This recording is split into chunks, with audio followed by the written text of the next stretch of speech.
κάνω 10 κρεβάτια για να πάω στο δικό μου.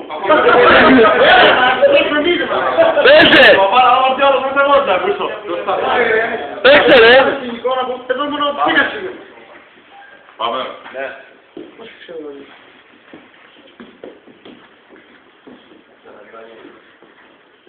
Το τσιγαράκι σας. Τώρα.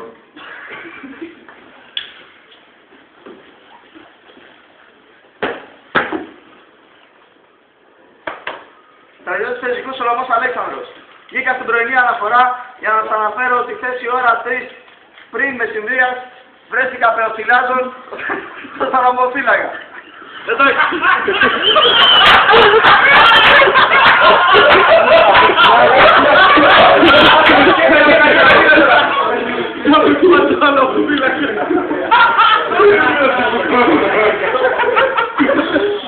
Ο θαλαμοφύλακας που είναι, Θαλαμοφύλακα στη μέση. φώναξε τον που είναι. Θαλαμοφύλακα.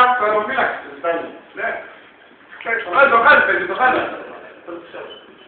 Το χάλει, παιδί. Τώρα. Τι, είχα. Παρουσιάσου. Στρατιώτης Πεζικού.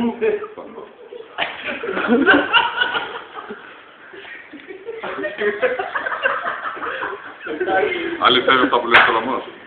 Αλήθεια είναι, το είδα και εγώ, εμένα δεν το είπα. Ήταν καλός. 3 μέρες τιμητική.